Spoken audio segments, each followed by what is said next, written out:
Film की शुरुआत में हम एक अंडरग्राउंड फाइट देखते हैं जहां दो फाइटर्स एक दूसरे को मारने के लिए लड़ रहे होते हैं। आज उन्हें देखने के लिए बहुत सारे लोग आए थे क्योंकि उनमें से एक फाइटर बहुत ज्यादा वायलेंट था और उसका पूरा शरीर अलग अलग टैटूज से भरा हुआ था। वह फाइटर पहले अपने ओपोनेंट से मजाकिया अंदाज में लड़ रहा होता है, लेकिन जैसे ही उसे गुस्सा आता है वह 3 या 4 पंचेस में ही दूसरे फाइटर को मार देता है। तभी वहाँ एक आदमी काली हुडी पहनकर आता है और आते ही उस खतरनाक फाइटर को चैलेंज करता है। वह कोई और नहीं बल्कि उस शहर का सबसे मशहूर और सबसे खतरनाक फाइटर मॉस्को होता है। उसे देखते ही वह वायलेंट फाइटर पीछे हट जाता है। वह कहता है, क्या तुम पागल हो? मैं मॉस्को से फाइट नहीं करना चाहता, मुझे अपनी लाइफ प्यारी है। इसी वजह से वह वहीं फाइट बंद कर देता है और अपनी हार मान लेता है। इस तरह मॉस्को बिना लड़े ही विनर घोषित कर दिया जाता है और उसे प्राइज भी दिया जाता है। वहाँ एक लड़की भी होती है जिसका नाम जेना था। ये सब देखकर वह बहुत हैरान हो जाती है। असल में वह मॉस्को को नहीं जानती थी और वह यहाँ से लगभग 200 माइल्स दूर से आई थी। उसे अपने लिए एक बॉडीगार्ड की जरूरत थी। मॉस्को को देखकर जेना तुरंत समझ जाती है कि इससे बेहतर बॉडीगार्ड उसे कहीं नहीं मिल सकता। इसी बीच मॉस्को वहाँ से जाने लगता है। जब मॉस्को अपनी कार के पास खड़ा होता है तभी एक आदमी आता है और एक तेज डैगर मॉस्को के पेट में घोंप देता है। लेकिन मॉस्को उससे कहता है, मैं तुम्हारी पहली गलती माफ करता हूँ। अगर तुमने मुझ पर फिर से हमला किया तो मैं तुम्हें मार दूंगा। मैं तुम्हें नाइफ पकड़ने का भी मौका नहीं दूंगा। ये सुनते ही वह आदमी बहुत डर जाता है और मॉस्को को मारे बिना वहाँ से भाग जाता है। असल में किसी ने उसे मॉस्को को मारने का डील दिया था, लेकिन मॉस्को कोई आम फाइटर नहीं था। वहाँ मौजूद हर कोई मॉस्को से डरता था। इसके तुरंत बाद जेना मॉस्को का पीछा करती हुई उसकी कार के पास आती है। वहाँ मॉस्को अपने जख्म पर बैंडेज की जगह टेप लगा रहा होता है क्योंकि उस बेचारे के पास बैंडेज खरीदने के पैसे भी नहीं थे। जो पैसे उसे रिवॉर्ड में मिले थे वह उसने अपने अगले ओपोनेंट को दे दिए थे ताकि वह अगले कुछ दिन गुजार सके। जेना ने ऐसा आदमी पहले कभी नहीं देखा था, इसीलिए वह कहती है, आपका दहशत इतना ज्यादा है कि लोग आपको मुफ्त में पैसे दे देते हैं लेकिन आपके पास दवा लेने तक के पैसे नहीं है। इस पर मॉस्को कहता है, अगर तुम ज्यादा घमंड दिखाओगी तो कल का सूरज नहीं देख पाओगी। फिर वह जेना से कहता है कि टेप पकड़ो। इसके बाद वह अपने जख्म को साफ करता है और उस पर टेप लगा लेता है। जेना कहती है, मुझे माफ कर दीजिए, मैंने सोचा था कि आप लड़कियों से प्यार से बात करते होंगे, इसलिए मैं आपसे मजाक कर रही थी। इस पर मॉस्को अब सख्त लहजे में जवाब देता है और कहता है, तुम्हें मुझसे क्या चाहिए? जेना कहती है, ज्यादा कुछ नहीं, बस एक छोटा सा काम, बस आप मेरे बॉडीगार्ड बन जाइए और मेरी प्रोटेक्शन कीजिए। मॉस्को कहता है, प्रोटेक्शन? और वह भी तुम्हारी? आखिर तुम्हें किससे खतरा है? इस पर जेना कहती है, किसी से नहीं, बस मेरी इच्छा है कि मेरा भी एक पर्सनल बॉडीगार्ड हो। मॉस्को कहता है, मैं तुम्हारे जैसी लड़कियों को अच्छी तरह जानता हूँ, कुछ न कुछ जरूर गड़बड़ होगी, इसलिए मुझे तुम्हारे काम में कोई दिलचस्पी नहीं है। लेकिन जेना कहती है, मैं अभी आपको इससे ज्यादा नहीं बता सकती, इसलिए मेरा नंबर रख लीजिए, जब जरूरत हो कॉल कर लेना, मैं आपको अपने काम के लिए मजबूर नहीं करूंगी। फिर हम देखते हैं कि रात के समय मॉस्को एक पेट्रोल पंप की पार्किंग में आराम से सो रहा होता है। हमें पता चलता है कि मॉस्को का अपना कोई घर भी नहीं है और वह हर रात उसी पेट्रोल पंप पर आकर रुकता था। इसकी वजह से वहाँ का ओनर परेशान हो जाता है और मॉस्को के खिलाफ पुलिस को कॉल कर देता है। पुलिस मॉस्को से कहती है कि वह वहाँ से अपनी कार हटा ले। मॉस्को किसी झगड़े में नहीं पड़ता और तुरंत अपनी कार लेकर दूसरी जगह जाने लगता है, लेकिन रास्ते में वह अपनी कार को ट्रेन ट्रैक पर रोक देता है। असल में अब वह इस दुनिया से थक चुका था, इसलिए मॉस्को अब जीना नहीं चाहता था। वह कार बंद कर देता है और ट्रेन के आने का इंतजार करने लगता है। ट्रेन धीरे धीरे उसकी तरफ बढ़ रही होती है। जब ट्रेन करीब आती है तो वह तुरंत कार स्टार्ट करना चाहता है, लेकिन कार स्टार्ट नहीं होती। इसी वजह से ट्रेन उसकी कार को जोर से टक्कर मार देती है। कार काफी दूर जाकर गिरती है, लेकिन किस्मत से मॉस्को को ज्यादा चोट नहीं आती। अब अगला सीन एक बस का है जहां हम देखते हैं कि मॉस्को अब उस औरत द्वारा बताए गए एड्रेस पर जा रहा होता है। बस से उस टाउन में उतरने के बाद मॉस्को जेना का इंतजार करने लगता है क्योंकि जेना ने कहा था कि वह बस स्टेशन पर उसे लेने आएगी, लेकिन वहाँ किसी का कोई निशान नहीं होता, इसलिए मॉस्को वहीं खड़ा रहता है। तभी सामने एक बुक शॉप से बहुत कम उम्र की एक लड़की बाहर आती है और मॉस्को से अंदर आने को कहती है। इसी वजह से मॉस्को शॉप में चला जाता है, लेकिन तभी उस लड़की का फादर वहाँ आ जाता है और उससे कहता है, बेटा तुम यहाँ क्यों आए हो? इस पर मॉस्को कहता है, मुझे रोड हाउस जाना है। वो आदमी कहता है, यहाँ से सीधे जाओ, 5 मिनट में रोड हाउस पहुँच जाओगे। इस पर मॉस्को दोनों का शुक्रिया अदा करता है और अपना लगेज लेकर पैदल ही रोड हाउस की तरफ चल पड़ता है। थोड़ी देर बाद वह रोड हाउस पहुंचता है जहां हमें पता चलता है कि ये कोई घर नहीं बल्कि एक बार है। जैसे ही वह अंदर आता है वह अपने लिए एक ड्रिंक ऑर्डर करता है। बार में मौजूद सभी लोग खुशी खुशी अपना काम कर रहे होते हैं। जब मॉस्को अपनी ड्रिंक उठाता है तो उसे पता चलता है कि यहाँ ड्रिंक्स सिर्फ रात में मिलती है, इसलिए मॉस्को वहीं कॉफी लेकर बैठ जाता है और बारटेंडर से कहता है कि वह जेना से मिलना चाहता है। उस बारटेंडर का नाम लीना था। वह कहती है, जेना तुम्हारे ठीक पीछे है। जब मॉस्को पीछे देखता है तो जेना तुरंत अपनी कैबिन में चली जाती है। इसके बाद मॉस्को लीना से कहता है, आखिर मुझे यहाँ क्यों बुलाया गया है? यहाँ तो सिक्योरिटी गार्ड की जरूरत है, बॉडीगार्ड की नहीं, और यहाँ जेना की लाइफ को भी कोई खतरा नहीं है, तो क्या मैं सिर्फ यहाँ बैठने के पैसे लेने आया हूँ? इस पर लीना कहती है, तुम्हें रात में सब पता चल जाएगा। जैसे ही रात होती है वे देखते हैं कि क्लब में 2 लोग आपस में लड़ रहे हैं जिन्हें कुछ बारटेंडर्स अलग कर देते हैं, लेकिन थोड़ी देर बाद वहाँ 7 या 8 गुंडे आ जाते हैं। आते ही वे बार में तोड़फोड़ शुरू कर देते हैं, लेकिन मॉस्को उन्हें बस मुस्कुरा कर देखता रहता है। जेना अपनी कैबिन में बैठकर ये सब देख रही होती है। फिर वे गुंडे एक पूल टेबल के पास आते हैं जहाँ वे एक लड़की को परेशान करने लगते हैं। यह देखकर मॉस्को आखिरकार अपनी सीट से उठता है। जैसे ही वह आगे बढ़ता है वह बारटेंडर से वहाँ से हट जाने को कहता है। यह देखकर उन गुंडों का लीडर जिसका नाम जेसन था मॉस्को से कहता है, देखो ब्रो, लगता है तुम यहाँ नए हो, ज्यादा हीरो बनने की कोशिश मत करो वरना मुफ्त में मारे जाओगे। लेकिन मॉस्को कहता है, ठीक है, तुम विलन हो और मैं हीरो हूँ, और तुम जान लो हीरो हमेशा विलन को मारता है। यह कहकर मॉस्को बाहर आ जाता है और वे सारे गुंडे भी उसके पीछे आ जाते हैं क्योंकि उन्हें मॉस्को पर बहुत गुस्सा था। जैसे ही वे बाहर आते हैं वे मॉस्को को मारने की धमकी देने लगते हैं। उनकी फाइट के दौरान बाकी लोग भी बाहर आकर खड़े हो जाते हैं। वहाँ मॉस्को जेना से कहता है, इन 2 कौड़ी के गुंडों के लिए तुम मुझे इतनी दूर से बुलाकर लाई हो, इन्हें तो कोई भी हरा सकता है। इतने में चारों तरफ से वे गुंडे मॉस्को को घेर लेते हैं, लेकिन मॉस्को जरा भी नहीं डरता और अचानक जेसन के चेहरे पर एक जोरदार स्लैप पड़ता है। इसके बाद जैसे ही सब उसे मारने के लिए आगे बढ़ते हैं, मॉस्को एक एक करके सबको तोड़ देता है। मॉस्को एक ही पंच में उन गुंडों के लीडर को ढेर कर देता है। बाकी लोग ये सब देखकर बहुत खुश होते हैं और मॉस्को को बहुत रिस्पेक्ट मिलने लगती है। जेना को भी ये देखकर बहुत राहत मिलती है क्योंकि आखिरकार मॉस्को ने साबित कर दिया कि वही उसके रोड हाउस की सिक्योरिटी के लिए सबसे सही आदमी है। इसके बाद मॉस्को उन गुंडों के साथ हॉस्पिटल पहुंचता है। असल में मॉस्को को जो जख्म पिछली रात लगा था उस पर बैंडेज करवानी थी, इसलिए जैसे ही वह हॉस्पिटल पहुंचा एक डॉक्टर ने उसे तुरंत पहचान लिया। वह कहती है, आप वही है ना जो जेना के रोड हाउस की प्रोटेक्शन के लिए आए हैं। ये सुनकर मॉस्को थोड़ा हैरान हो जाता है। वह कहता है, यहाँ खबर आग की तरह फैलती है। इस पर डॉक्टर कहती है, क्यों नहीं फैलेगी, ये टाउन बहुत छोटा है। वैसे मेरा नाम ग्वेन है, चलिए मैं आपके जख्म पर बैंडेज कर देती हूँ। इसके बाद ग्वेन मॉस्को के जख्म पर बैंडेज कर देती है। जब मॉस्को वहाँ से जाने लगता है तो वह डॉक्टर से कहता है, मेरे पास अभी पैसे नहीं है, जब सैलरी मिलेगी तो मैं जरूर लौटा दूंगा। इस पर ग्वेन कहती है, इसकी कोई जरूरत नहीं है, जेना ने इन सब के पैसे पहले ही दे दिए हैं। थोड़ी देर बाद मॉस्को रोड हाउस में आता है जहाँ जेना भी मौजूद होती है। जेना कहती है, आज बहुत समय बाद यहाँ के लोगों में थोड़ी प्रोटेक्शन की उम्मीद जगी है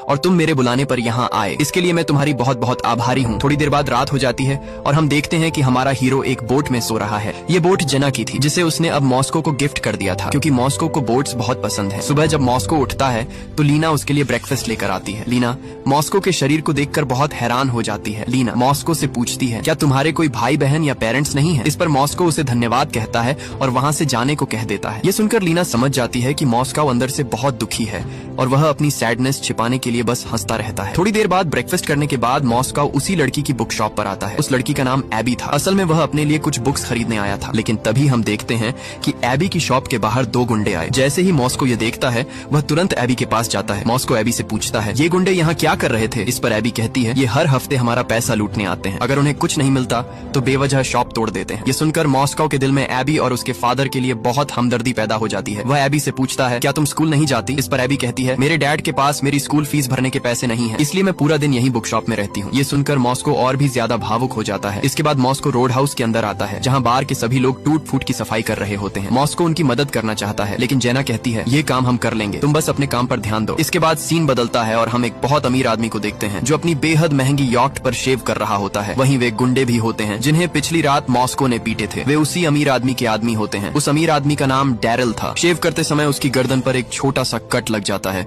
जिससे डैरल गुस्सा हो जाता है, लेकिन उसका एक बहुत जरूरी काम अटका हुआ था इसलिए वह चुप रहता है। वह जरूरी काम यह था कि डैरल उस रोड हाउस पर कब्जा करना चाहता था और वहाँ एक शानदार होटल बनाना चाहता था, लेकिन जेना वह रोड हाउस बेचना नहीं चाहती थी। इसीलिए डैरल हर रात अपने गुंडे को जेना के बार में भेजता था ताकि वे उसे परेशान करें, ताकि डर के मारे जेना वह रोड हाउस बेच दे। लेकिन जेना भी बहुत मजबूत थी, इसीलिए उसने अपनी प्रोटेक्शन के लिए मॉस्को को बुलाया था और अब मॉस्को अपना काम बहुत अच्छे से कर रहा था। अब सीन फिर से रोड हाउस पर आता है जहाँ आज फिर 2 लोग आपस में लड़ रहे होते हैं, लेकिन जैसे ही मॉस्को बाहर से अंदर आता है वे दोनों डर के मारे लड़ाई रोक देते हैं। दोस्तों, यहाँ हमें पता चलता है कि मॉस्को का दहशत पूरे टाउन में फैल चुका था और सब लोग उससे डरने लगे थे। इसी तरह वहाँ पूरा 1 महीना बीत जाता है और इस पूरे महीने क्लब में एक भी फाइट नहीं होती। यानी मॉस्को को बॉडीगार्ड रखना जेना का बिल्कुल सही फैसला था। मॉस्को अब बारटेंडर्स को भी अपने जैसा बना चुका था। अगर मॉस्को वहाँ ना होता तो सैमुअल और डैन खुद ही लड़ाई रोक देते थे। एक रात जब मॉस्को रोड हाउस से बाहर निकलता है तो वह फिर उन गुंडों को अपनी बाइक्स पर खड़े देखता है। वे दूर से मॉस्को को घूर रहे होते हैं लेकिन मॉस्को उन पर ज्यादा ध्यान नहीं देता और अंदर चला जाता है। इसी तरह वह रात भी गुजर जाती है। रात में जब मॉस्को अपनी बोट में सो रहा होता है तब हमें पता चलता है कि वह पहले एक UFC फाइटर रह चुका था और कोई आम फाइटर नहीं बल्कि एक वर्ल्ड चैंपियन था, लेकिन उसने UFC छोड़ दिया था क्योंकि एक दिन उसके घर में पीछे से कुछ चोर घुस आए और उन्होंने उसके पेरेंट्स को गोली मार दी जिससे उसके पेरेंट्स की मौत हो गई। इसी वजह से मॉस्को हर रात UFC के डरावने सपने देखता था। सुबह मॉस्को एक छोटे रेस्टोरेंट में आता है जहाँ उसकी मुलाकात ग्वेन से होती है। ग्वेन उससे उसके जख्म के बारे में पूछती है और कहती है, तुम उसके बाद बाद चेकअप कराने क्यों नहीं आए? मॉस्को कहता है, अगर मैं पहला चेकअप भी न करवाता फिर भी मुझे कुछ नहीं होता। ग्वेन मुस्कुराती है और कहती है, अपनी हेल्थ का ध्यान रखा करो। यहाँ मॉस्को को एहसास होता है कि ग्वेन उसे पसंद करती है। अब रात में जब मॉस्को रोड हाउस में होता है तो जेना उसे अपनी कैबिन में बुलाती है और उसे उसकी पहली सैलरी देती है। यूएफसी छोड़ने के बाद आज मॉस्को ने पहली बार इतना पैसा देखा था। सैलरी देते समय जेना उससे कहती है, अपना ख्याल रखना, मैं तुम्हें खोना नहीं चाहती। यह सुनकर मॉस्को को भी जेना पर थोड़ा शक होता है कि शायद उसे भी वह पसंद आने लगा है, लेकिन मॉस्को किसी पर ज्यादा ध्यान नहीं देता। उसी रात जब वह सड़क पर चल रहा होता है तो उसे महसूस होता है कि कोई कार उसका पीछा कर रही है। वह तेज चलने लगता है लेकिन कार उसकी तरफ बढ़ती है और उसे टक्कर मार देती है। मॉस्को जमीन पर गिर जाता है। कार थोड़ी दूर जाकर रुकती है। जैसे ही मॉस्को उठता है कार फिर से उसकी तरफ आती है। मॉस्को बचने की कोशिश करता है लेकिन किस्मत उसका साथ नहीं देती। कार फिर से उसे टक्कर मार देती है। वह कार कोई और नहीं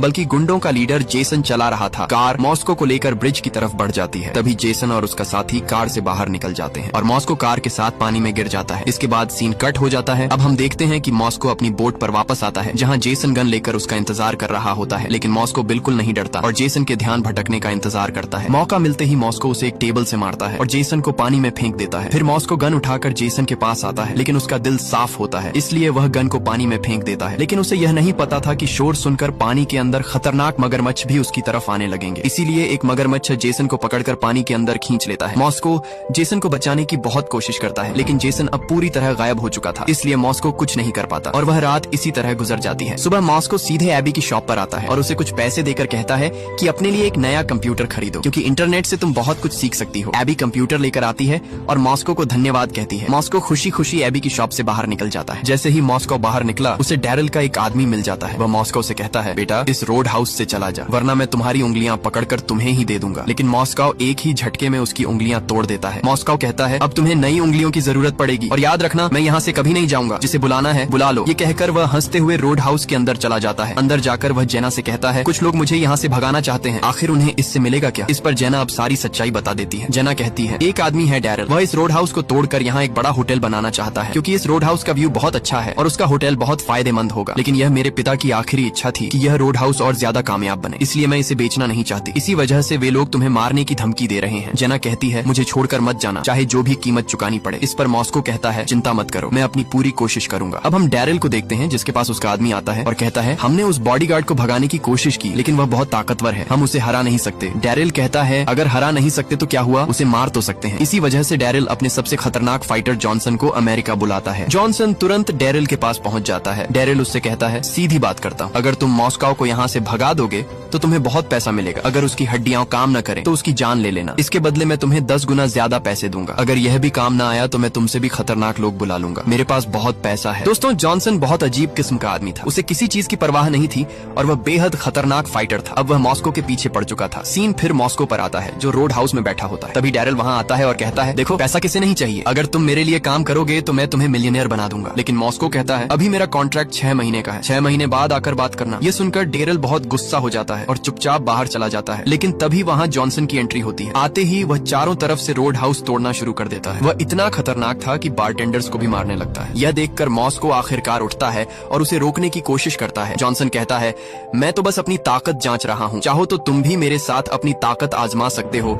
इसके बाद दोनों के बीच जबरदस्त फाइट शुरू हो जाती है। जॉनसन बार बार कहता है कि वह सिर्फ अपनी ताकत टेस्ट कर रहा है, लेकिन जॉनसन मॉस्को पर बहुत भारी पड़ रहा था क्योंकि मॉस्को उसे जान से मारना नहीं चाहता था। इसी वजह से जॉनसन मॉस्को को पीटते हुए रोड हाउस से बाहर ले आता है और उसे लात मारता है। जब मॉस्को खड़ा होता है तो वह वहाँ से चला जाता है। जॉनसन हंसते हुए कहता है, क्या हुआ, हवा निकल गई? लेकिन मॉस्को उसकी बात नहीं सुनता। उसी समय ग्वेन भी मॉस्को से मिलने आती है, लेकिन मॉस्को उसे भी वहाँ से जाने को कह देता है और अकेला चला जाता है। इधर जेना पुलिस के साथ रोड हाउस पहुँचती है। वह रोड हाउस हालत देखकर बहुत परेशान हो जाती है। अंदर आने पर उसे मॉस्को कहीं दिखाई नहीं देता। उधर मॉस्को अपनी बोट पर अपना सामान पैक कर रहा होता है। तभी जेना वहाँ पहुँचती है और कहती है, यही है तुम्हारी बहादुरी, क्या ऐसे ही बड़े फाइटर्स बनते हैं? वह कहती है, जॉनसन तुमसे ज्यादा ताकतवर हो सकता है, लेकिन इसका मतलब ये नहीं कि तुम डर कर भाग जाओ। इस पर आखिरकार मॉस्को बोलता है। मॉस्को कहता है, अगर मैं आगे बढ़ा तो लोग मरेंगे और मैं ऐसा नहीं चाहता। जेना कहती है, तुम्हें कौन रोक रहा है, अगर केस बनेगा तो मैं तुम्हें बचा लूंगी। लेकिन मॉस्को कहता है, मैं मरना नहीं चाहता और बात सिर्फ इतनी नहीं है, अगर मुझे गुस्सा आ गया तो न जाने कितने लोग मारे जाएंगे। ये कहकर वह वहाँ से चला जाता है। जब मॉस्को टाउन छोड़ने के लिए बस स्टेशन पहुंचा तो उसने देखा कि एबी की शॉप के बाहर फायर ब्रिगेड खड़ी है। जैसे ही वह शॉप के अंदर जाता है उसे सब कुछ जला हुआ दिखता है। यह देखकर उसे बहुत गुस्सा आता है। वह देखता है कि बेचारी एबी और उसके पिता भी उसी शॉप में जल गए थे। उसे पूरा यकीन हो जाता है कि यह सब डैरिल और जॉनसन ने किया है। यह देखकर मॉस्को का गुस्सा और भी बढ़ जाता है, क्योंकि एक एबी ही थी जिसकी वह यहाँ सबसे ज्यादा परवाह करता था। इसी वजह से वह बस में जाने की बजाय सीधे डैरल के अड्डे पर पहुंच जाता है। वहाँ उसे जॉनसन तो नहीं मिलता, लेकिन वह वहाँ मौजूद सभी आदमियों को एक एक करके मार देता है। वह सिर्फ एक आदमी को जिंदा छोड़ता है और उससे कहता है, अपने बॉस को बता देना मैं कहीं नहीं जा रहा और अब मैं तुम सबको कच्चा चबा जाऊंगा। इसके थोड़ी देर बाद मॉस्को अपनी बोट पर कुछ सामान लेने आता है। वहाँ हम देखते हैं कि उसके फ्रीजर में एक लाश रखी हुई थी। हाँ दोस्तों, अब मॉस्को किसी भी कीमत पर रुकने वाला नहीं था। जिस बात से वह डरता था कि उसके गुस्से से लोगों की जान जाएगी, वही अब हो रहा था। इसके बाद मॉस्को अपनी बोट को समंदर के अंदर ले जाता है, जो टाउन से थोड़ा दूर था। इसी वजह से जब पुलिस वहाँ पहुँचती है तो वह एक पुलिस वाले को तुरंत मार देता है। पुलिस को मारने के बाद वह फिर बीच के किनारे आता है। वहाँ से वह एक बड़े बिजनेसमैन की बोट चुरा लेता है और सीधे डैरल की बोट की तरफ बढ़ता है। वहाँ पहुँचते ही डैरल के आदमी उसकी तलाशी लेते हैं और उसे डैरल के पास ले जाते हैं। मॉस्को को बहुत गुस्सा आता है। वह डैरल से कहता है, ठीक 1 घंटे बाद तुम्हें मौत का फरिश्ता नजर आएगा। डैरल के आदमी उसे वहीं मारने की बात करते हैं, लेकिन डैरल कहता है, मैं भी देखना चाहता हूँ कि यह मुझे 1 घंटे में कैसे मारेगा। ये सुनते ही मॉस्को बिना सोचे रिमोट का बटन दबा देता है। उससे वहाँ जोरदार ब्लास्ट होता है और सब लोग नीचे गिर जाते हैं। मॉस्को भी नीचे उतरता है और एक एक करके डैरल के सभी आदमियों को मारता चला जाता है। बोट में आग लग जाती है और वह डूबने वाली होती है। तभी हम डैरल को देखते हैं, जिसने बोट पर ग्वेन को पकड़ रखा होता है। वह ग्वेन को लेकर एक छोटी बोट में बैठकर दूर भागने लगता है, लेकिन मॉस्को भी उसका पीछा करना शुरू कर देता है। डैरल बहुत तेजी से बोट चला रहा होता है, तभी उसका ध्यान भटकता है और ग्वेन उस पर हमला कर देती है। दोनों में हाथापाई शुरू हो जाती है। बोट का संतुलन बिगड़ जाता है और वह सीधा बीच पर जाकर क्रैश हो जाती है। समय रहते मॉस्को और ग्वेन पानी में कूद जाते हैं, लेकिन डैरल बोट के साथ किनारे पर जा गिरता है। मॉस्को जब डैरल का पीछा करता है तो डैरल उस पर हमला कर देता है, लेकिन मॉस्को एक ही बार में उसे नीचे गिरा देता है। डैरल लड़ने की कोशिश करता है, लेकिन मॉस्को जैसे आदमी के लिए वह कुछ भी नहीं था। ऊपर से उसे एबी का बदला भी लेना था। जैसे ही मॉस्को डैरल को मारने वाला होता है, तभी पीछे से एक कार आकर उसे टक्कर मार देती है, जिससे मॉस्को नीचे गिर जाता है। उस कार में कोई और नहीं बल्कि जॉनसन होता है। बाहर निकलते ही वह मॉस्को से लड़ने लगता है। दोनों की जबरदस्त फाइट शुरू हो जाती है। दोनों एक दूसरे की जान के प्यासे होते हैं। एक समय ऐसा आता है जब जॉनसन मॉस्को को नीचे गिरा देता है और उसकी आंख में लकड़ी घुसाने वाला होता है। मॉस्को किसी तरह उसे रोक लेता है, लेकिन जॉनसन वही लकड़ी सीधे उसकी पीठ में घुसा देता है। जॉनसन किसी साइको से कम नहीं था। वह इतना ज्यादा घायल होने के बावजूद भी हंस रहा था। तभी पीछे से डैरल जॉनसन से कहता है कि तुरंत मॉस्को को मार दो